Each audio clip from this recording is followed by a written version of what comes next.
Hello students, आज हमारा topic है स्टैंडर्ड कॉस्टिंग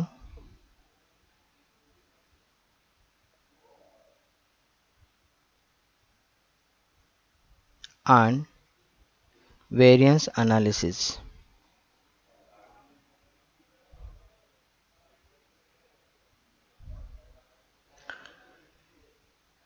कॉस्ट मतलब क्या होता है? कॉस्ट का मतलब होता है total expenditure incurred in a product और सर्विस। टोटल एक्सपेंडिचर में आपका क्या क्या आ जाएगा? रॉ मटेरियल, जिसको हम कच्चा माल कहेंगे। उसके बाद हम इसको हम डायरेक्ट रॉ मटेरियल कह सकते हैं, डायरेक्ट रॉ मटेरियल और डायरेक्ट मटेरियल कह सकते हैं। ठीक है, इसको हम डायरेक्ट रॉ मटेरियल नहीं, डायरेक्ट मटेरियल कहेंगे। तो इसको हम कहेंगे डायरेक्ट मटेरियल। ठीक है, उसके बाद आ गया कुछ लेबर, या आप उसको वेजेस कह सकते हो। इसको हम कहेंगे direct labour.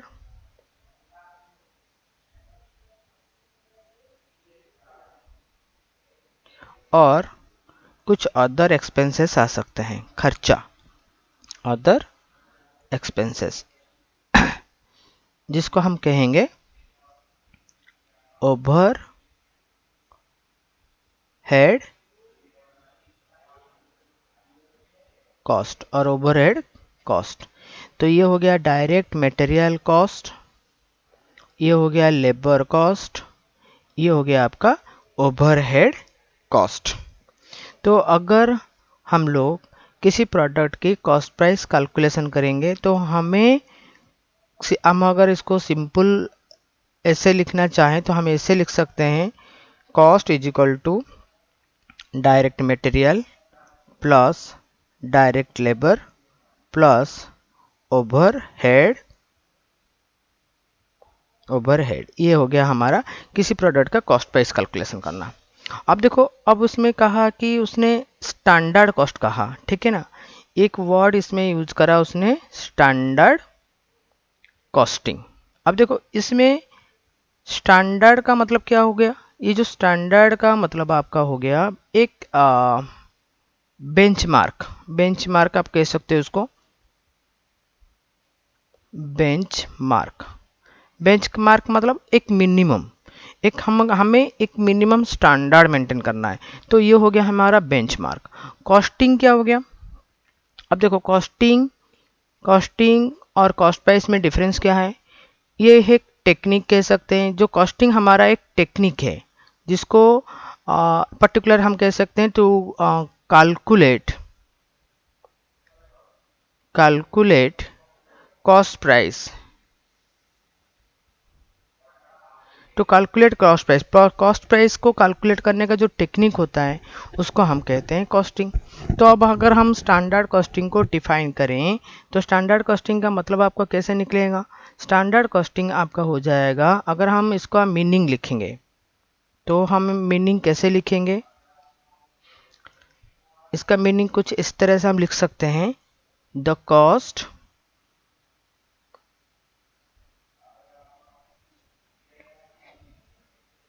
which are estimated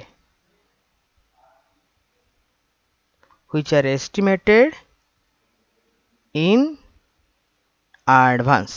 अगर आप किसी चीज़ का जो स्टैंडर्ड कॉस्ट है, जिसका एडवांस अगर उसका आप कॉस्ट प्राइस निकालोगे तो आप इसको कहोगे ये है स्टैंडर्ड कॉस्टिंग। क्लियर? अब देखो, अगर हमें वेरिएंस कैलकुलेशन करना है,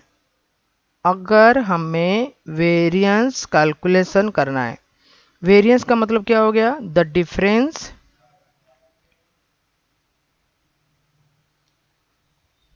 between the standard cost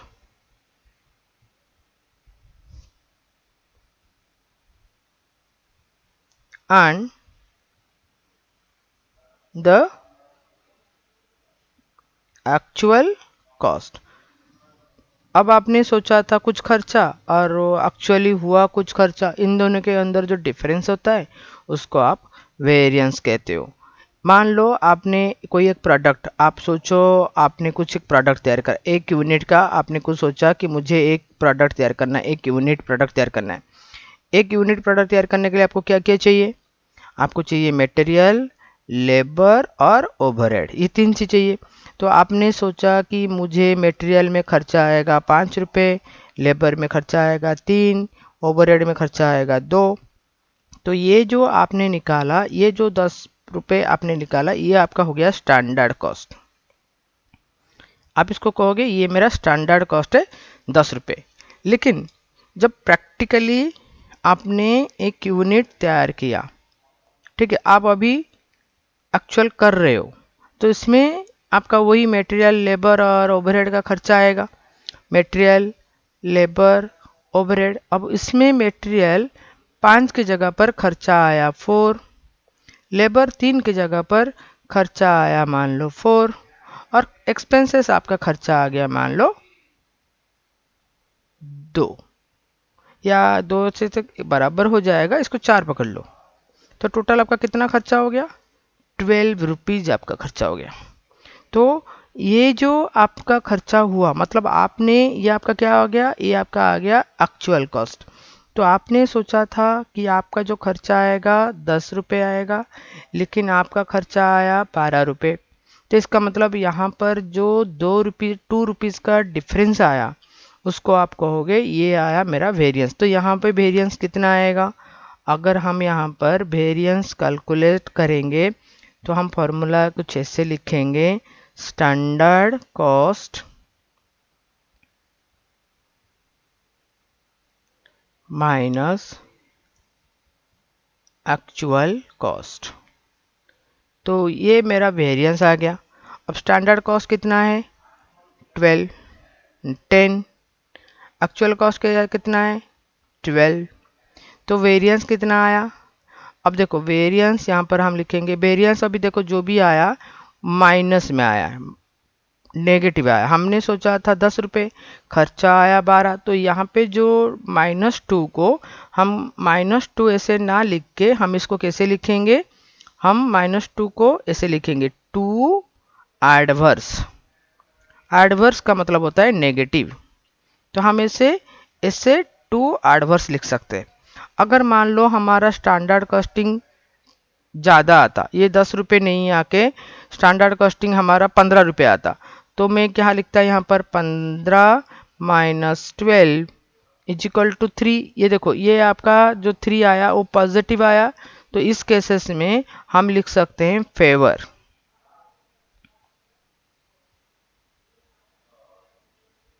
इस केसेस में आप इसे ऐसे फेवर लिख सकते हो। तो नेगेटिव केस में आपको लिखना है एडवर्स, और पॉजिटिव के केस में आपको लिखना है फेवर। अगर वेरिएंस आपके फेवर में जाता है तो आप इसको लिखना है ये मेरे फेवर में आया, क्योंकि मैंने सोचा था 15 रुपये, खर्चा आया 12, तो ये मेरे फेवर में आया। अगर आपने सोचा था 10 रुपये, खर्चा आया 12, तो ये तो नेगेटिव हो गया, आपके सोच से बाहर चला गया। तो इस केस में आप इसको लिखोगे एडवर्स। क्लियर? अब हम आगे प्रोसीड करेंगे। अब हम वेरिएंस को एनालिसिस करेंगे। अब तो ये हमने स्टैंडर्ड कॉस्ट देख लिया, अब आपने वेरिएंस कॉस्ट भी देख लिया। अब हम देखेंगे वेरिएंस कॉस्ट एनालिसिस। तो हम ऊपर ऐसे हेडिंग कर देते हैं, वेरिएंस कॉस्ट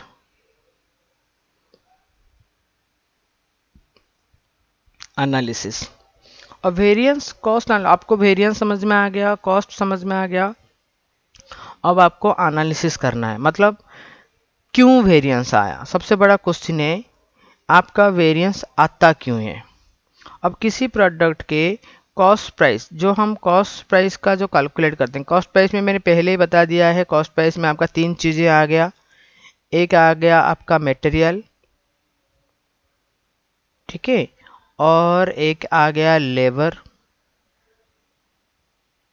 और आपका हो गया आ गया एक तो ओवरहेड। अब देखो ये तीन जो चीज़ें हैं, इन तीनों के कारण से कॉस्ट में वेरिएशन होता है।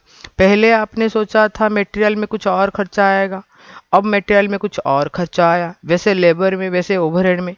अगर मटेरियल के वजह से कॉस्ट में वेरिएंस आता है तो हम इसको कहेंगे मटेरियल कॉस्ट वेरिएंस। आप इसको क्या कहोगे? Material cost variance. अगर मटेरियल के वजह से वेरिएंस आता है। अगर लेबर के वजह से आता है तो आप कहोगे इसको लेबर वेरिएंस, और आप इसको कहोगे labour cost variance.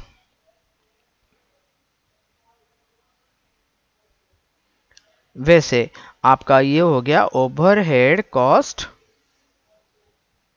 Variance. Clear?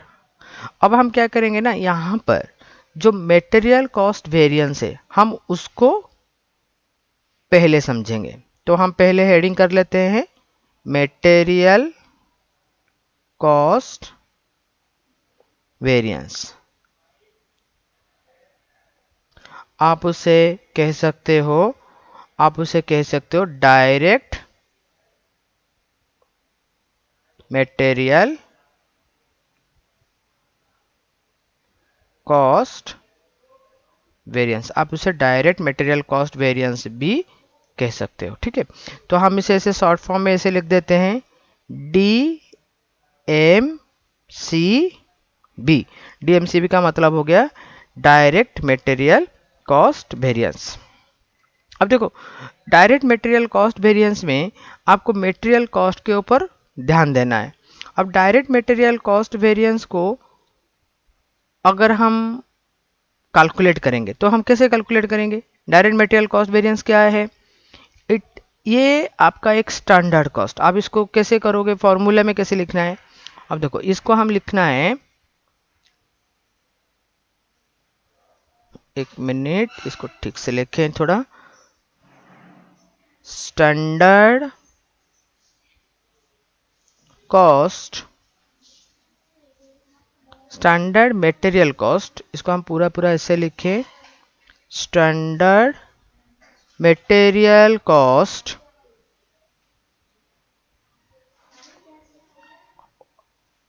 For actual input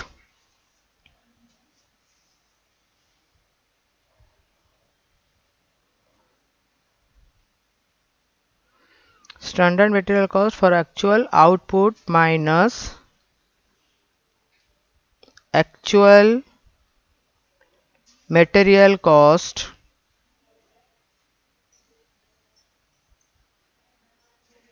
for actual output।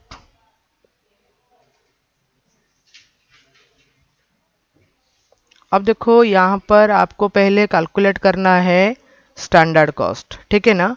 अब ये स्टैंडर्ड कॉस्ट आप कैसे कैलकुलेट करोगे?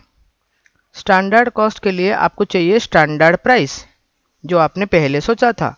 तो आपको यहाँ पर लिखना है standard price per unit into standard quantity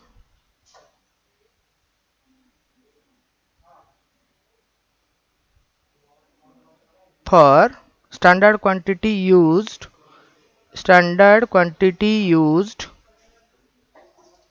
for actual output।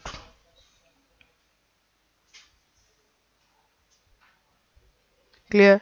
अब मैं आपको एक छोटा सा एग्जांपल देता हूं, उस एग्जांपल के जरिए से पहले हम कैलकुलेट करेंगे डायरेक्ट मटेरियल कॉस्ट वेरिएंस। अब देखो यहाँ पर मैं आपको एक एग्जांपल दे रहा हूं।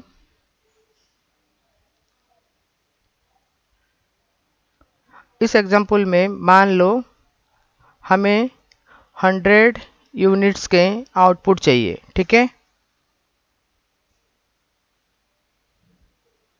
हमें 100 यूनिट्स के आउटपुट चाहिए। अब 100 यूनिट्स के आउटपुट के लिए हमने कुछ सोचा और एक्चुअल कुछ हुआ। अब दोनों के अंदर में हमें कंपैरिजन करना है, ठीक है। तो जो हमने सोचा उसको हम क्या लिखेंगे, स्टैंडर्ड कॉस्ट।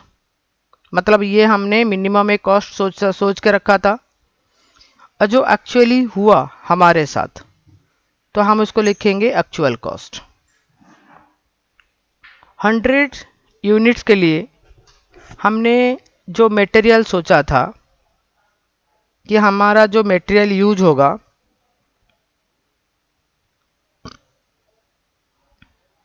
कितना यूज होगा,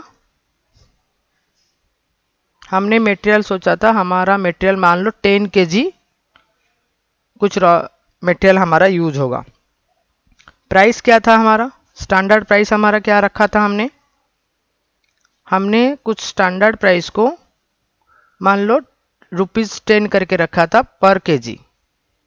ठीक है, स्टैंडर्ड प्राइस पर केजी जो हमारा था वो ₹10 करके था। ठीक है, अब प्रैक्टिकली जब हमने 100 यूनिट्स की प्रोडक्शन करा तो उस टाइम पे हमारा जो मटेरियल का यूज हो गया, ये जो मटेरियल हमारा यूज हुआ वो 10 के बदले में यूज हो गया 12 kg का। ठीक है, ये हो गया 12 kg। और जो हमने स्टैंडर्ड प्राइस पर केजी रखा था 10 रुपये, जब हम प्रैक्टिकली मार्केट में गए और उस चीज़ को ख़रीदा तो जो हमारा एक्चुअल प्राइस पर केजी आ गया वो आपका आ गया रुपीज़ मान लो 12 का आ गया। ठीक है, अब देखो हमारे वेरिएशंस हुए। क्यों वेरिएशंस हुए, यहाँ पे दो रीज़न हो गया। एक तो जो हमने मटेरियल सोचा था कि हमारा मटेरियल उतना यूज होगा वो हुआ नहीं, उससे ज़्यादा यूज हो गया। ये तो पहले एक रीज़न हो गया। सेकंड रीज़न जो आपका क्या है, तो आपने सोचा था कि मेरा जो स्टैंडर्ड प्राइस है वो 10 रुपये का आएगा, लेकिन वो भी नहीं आया, उससे ज़्यादा आ गया आपका 12 रुपीज़ करके। तो जो आपकी स्टैंडर्ड कॉस्ट से जो एक्चुअल कॉस्ट का जो वेरिएंस हुआ उसकी रीज़न दो तरीके से हमने इसको डिवाइड कर दिया। एक तो मटेरियल की यूसेज की वजह से, एक तो मटेरियल की प्राइस की वजह से। तो अगर इस केसेस में हमको direct material cost variance calculate करना है तो हम कैसे लिखेंगे, पहले हम लिखेंगे DMCV, direct material cost variance calculate करना है हमें। मैंने ऊपर ऐसे फॉर्मूला तो आपको लिखवा दिया है, तो उसको देख के पहले आप यहाँ पे लिख सकते हो। तो यहाँ पर स्टैंडर्ड प्राइस पर यूनिट कितना है, पहले हमें क्या कैलकुलेट करना है, स्टैंडर्ड कॉस्ट कैलकुलेट करना है। तो स्टैंडर्ड प्राइस पर यूनिट कितना दिया हुआ है, 10 रुपीज़। तो हम लिखेंगे 10 इंटू, अब 100 यूनिट्स को तैयार करने के लिए हमारा स्टैंडर्ड मटेरियल कितना यूज हुआ है, 10 kg। तो मेरा जो स्टैंडर्ड कॉस्ट आ गया 10 इंटू 10, यह आ गया आपका ₹100। ठीक है, अब स्टैंडर्ड कॉस्ट निकालने के बाद मुझे क्या निकालना है, एक्चुअल कॉस्ट निकालना है। एक्चुअल प्राइस, एक्चुअल कॉस्ट कैसे निकालेंगे, actual price minus standard price. यहाँ पे फॉर्मूला जो आपने लिखा है standard price per unit into standard quantity used, यहीं पर आपको लिख देना है माइनस करके, ये आपका एक हो गया है। ठीक है, अब यहाँ पे आपको लिख देना है actual price per unit into actual quantity used. ये आपका फॉर्मूला आपको यहाँ पे कंप्लीट कर लेना है ऐसे। ठीक है, तो फिर आपको यहाँ पे एक्चुअल प्राइस क्या है आपका, यहाँ पर एक्चुअल प्राइस है 12 इंटू, ये आपने यहाँ पे 12 kg कर दिया, तो ये देखो आपका वेरिएंस निकल गया। तो यहाँ पे वेरिएंस कितना आया, 100 माइनस 144, तो ये कितना हो गया, -44 को आप कैसे लिखोगे, 44 एडवर्स हो गया। अब देखो यहाँ पर अगर ये चीज़ आपका पॉजिटिव में आता तो आप इसको लिखते कि 44 फेवर में आया, लेकिन क्योंकि यहाँ पर 44 आपकी नेगेटिव में आया तो आपने इसको लिखा 44 एडवर्स। तो अगर हम लोग ने डीएमसीवी का फॉर्मूला अगर हम अच्छी तरह से यहाँ पे अलग से लिख सकते हैं, हमारा डीएमसीवी का जो फॉर्मूला है DMCV is equal to standard price per unit. आप इसे ऐसे लिखना और इजी रहेगा आपको याद रखने में। सीधा standard cost minus standard cost for actual output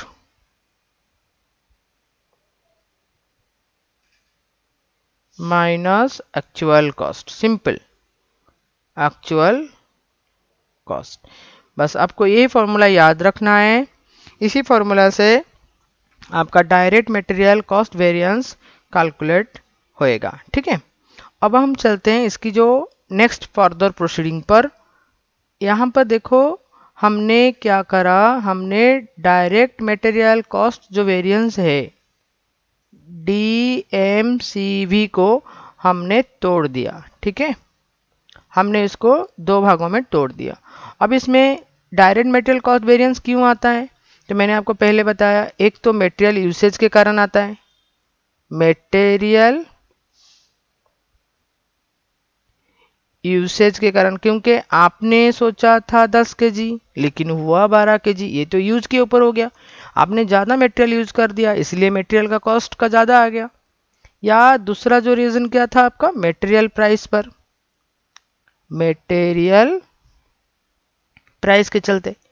तो अगर आपका डायरेक्ट मटेरियल कॉस्ट वेरिएंस हो रहा है तो इसकी जो दो इम्पोर्टेंट जो मेन वजह हैं, एक है मटेरियल यूसेज के कारण हो गया और एक हो गया आपका मटेरियल प्राइस के कारण हो गया।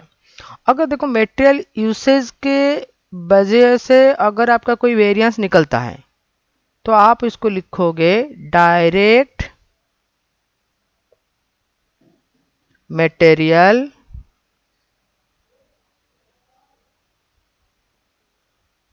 Usage variance. इसका पूरा नाम हो गया direct material usage variance.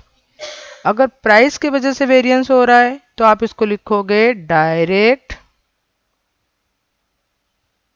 Material price variance. ठीक है, अब हम क्या करेंगे, पहले हम डायरेक्ट मटेरियल यूसेज वेरिएंस को समझेंगे। Direct material usage variance. ठीक है, अब डायरेक्ट मटेरियल यूसेज वेरिएंस का जो फॉर्मूला है वो क्या रहेगा, आप इसे ऐसे लिख सकते हो,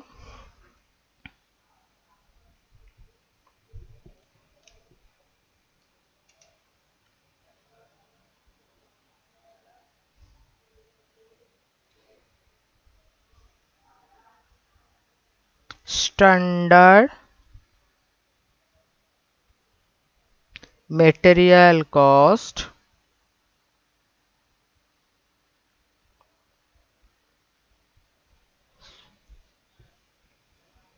for standard quantity used for actual output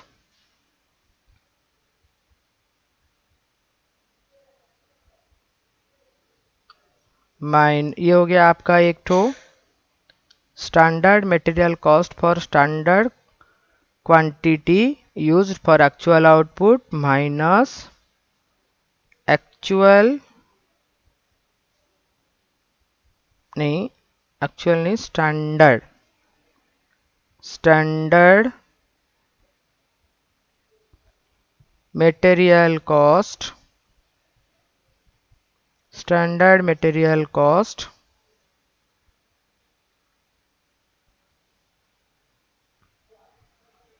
for actual quantity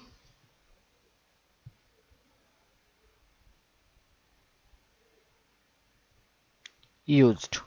अब देखो हमें निकालना क्या है, हमें निकालना है यूसेज वेरिएंस। यूसेज में हमको प्राइस को कांस्टेंट रखना है, ठीक है। और जो यूज हुआ है, जो हमने सोचा था यह हमारा स्टैंडर्ड मटेरियल यूज है, ये हमारा एक्चुअल मटेरियल यूज है, तो हम दोनों चीज़ को समझना है। तो यहाँ पर हम इसे थोड़ा डिफाइन करेंगे, थोड़ा जो फॉर्मूला को थोड़ा और एक्सटेंड करेंगे, तो थोड़ा उसे और तोड़ के लिखेंगे। तो हम कैसे लिखेंगे इसको, स्टैंडर्ड प्राइस पर यूनिट, हमें स्टैंडर्ड मटेरियल कॉस्ट निकालना है, तो हम लिखेंगे standard price per unit into standard quantity used for actual output. तो ये हमारा निकल गया standard material cost for standard quantity के लिए निकल गया। अब माइनस करेंगे इसमें से, फिर से हम देंगे स्टैंडर्ड, क्योंकि स्टैंडर्ड मटेरियल कॉस्ट निकालना है, तो फिर से हम लिखेंगे standard price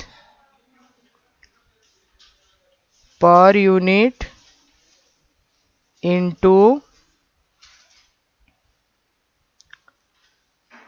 actual quantity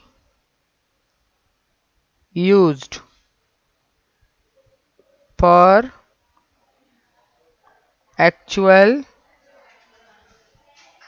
output. अब इस चीज को ऐसे हमने डिफाइन कर दिया। अब इसको अगर हम फर्दर इस डेफिनेशन को और आगे डिफाइन करें, तो हम कैसे करेंगे, क्योंकि दोनों केसेस में देखो स्टैंडर्ड प्राइस कांस्टेंट है, तो हम स्टैंडर्ड प्राइस को कॉमन में ले लेते हैं, ठीक है। Standard price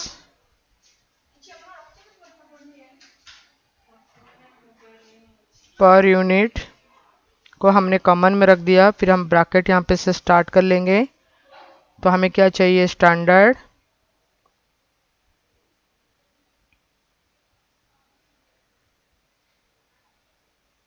quantity used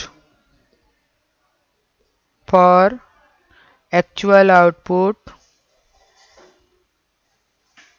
minus actual material used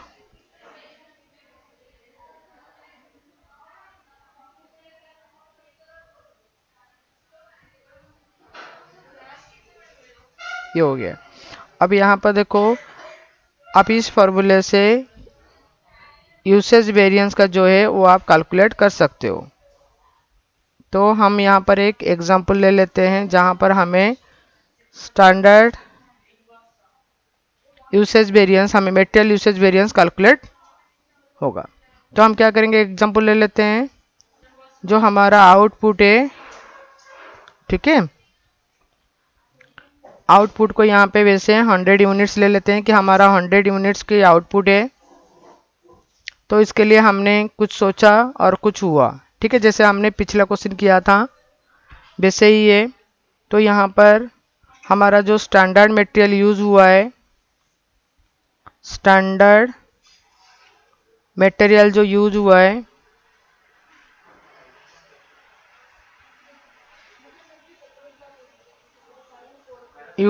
वो मान लो 10 kg। हमने सोचा हमारा स्टैंडर्ड मटेरियल 10 kg यूज होगा, और हमने यहाँ पर स्टैंडर्ड प्राइस को कितना ले लिया,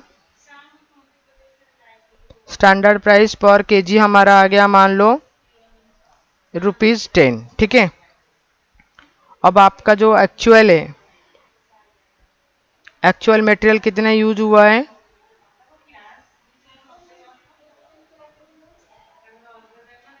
एक्चुअल मटेरियल आपका यूज़ हुआ है मान लो 12 kg का, ठीक है।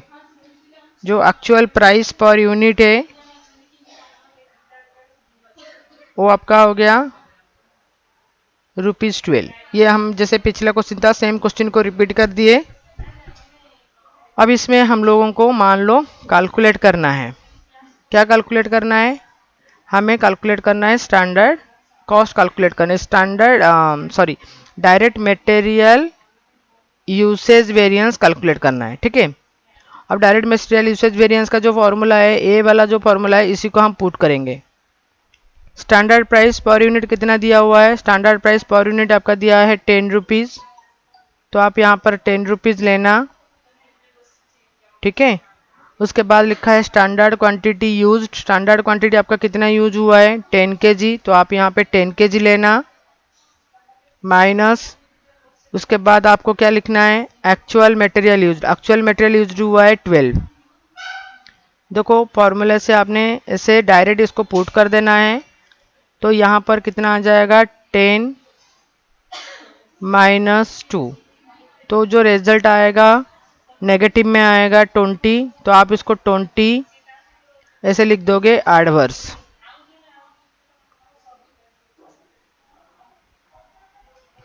इस तरीके से आप इसको डायरेक्ट मटेरियल यूसेज को निकाल सकते हो, ठीक है। अब ये डायरेक्ट मटेरियल यूसेज हो गया। उसके बाद हम जाएंगे डायरेक्ट मटेरियल प्राइस वेरिएंस के पास, तो हम यहाँ पे हेडिंग करेंगे डायरेक्ट मटेरियल प्राइस वेरिएंस, ठीक है। अब डायरेक्ट मटेरियल प्राइस वेरिएंस में आपको जो प्राइस के वजह से जो वेरिएंस हुआ वो आपको कैलकुलेट करना है। इसकी जो फॉर्मूला है कुछ इस तरह से हम इसको लिखेंगे,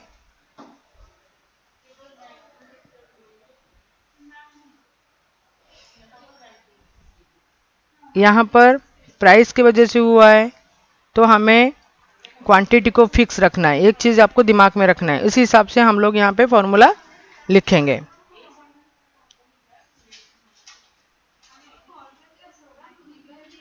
standard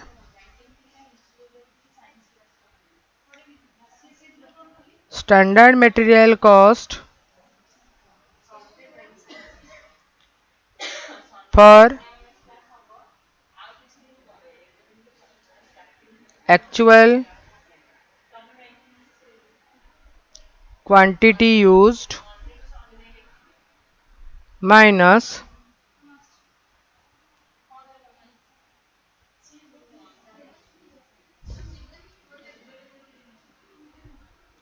actual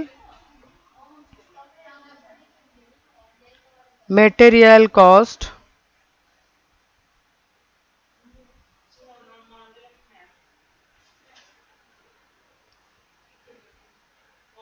actual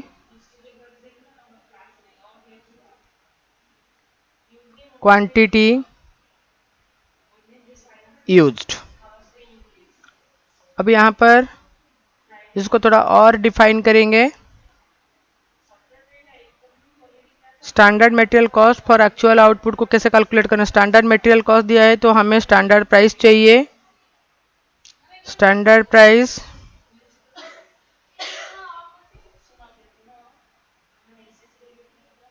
standard price per unit unit, उसके बाद क्या चाहिए एक्चुअल क्वांटिटी, तो standard price per unit into actual quantity used. ये हो गया आपका पहला हिस्सा, उसमें से आप माइनस कर दो। एक्चुअल मटेरियल कॉस्ट दिया है तो आपको क्या चाहिए एक्चुअल प्राइस चाहिए, actual price per unit into आपको क्या करना है एक्चुअल क्वांटिटी, तो यहाँ पे लिख देना है एक्चुअल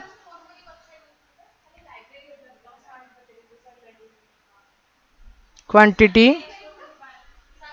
यूज्ड, ठीक है। अब आपको क्या करना है, देखो इसको और भी थोड़ा छोटा करना है। तो स्टैंडर्ड प्राइस पर यूनिट है, यहाँ पे क्या चीज़ कॉमन है आप देख सकते हो, एक्चुअल क्वांटिटी और एक्चुअल क्वांटिटी दोनों कॉमन में है। तो हम लोग एक्चुअल क्वांटिटी को कॉमन में ले लेते हैं। एक्चुअल क्वांटिटी यूज को हमने कॉमन में ले लिया और ब्रैकेट में हमने लिख दिया स्टैंडर्ड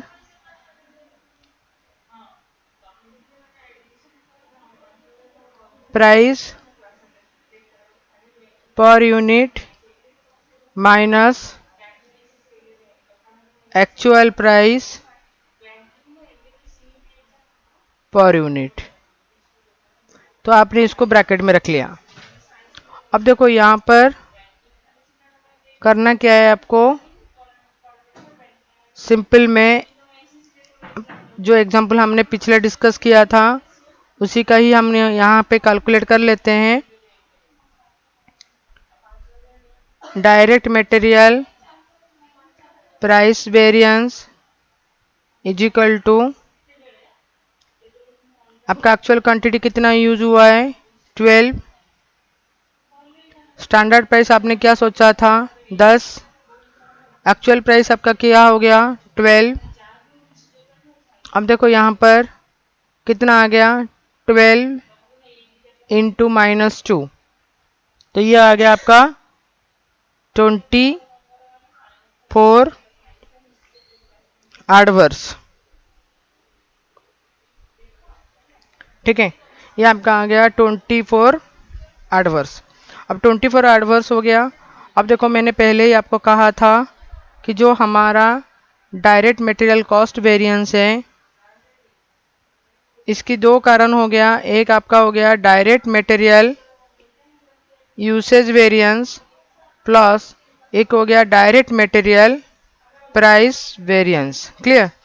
अब पहले आपने देखो क्वेश्चन में आपने पहले निकाला होगा आपका जो डायरेक्ट मटेरियल कॉस्ट वेरिएंस निकला था वो 44 एडवर्स में आया था। ठीक है, अब यूसेज वेरिएंस आ गया 20 एडवर्स और प्राइस वेरिएंस आपका आ गया 24 एडवर्स।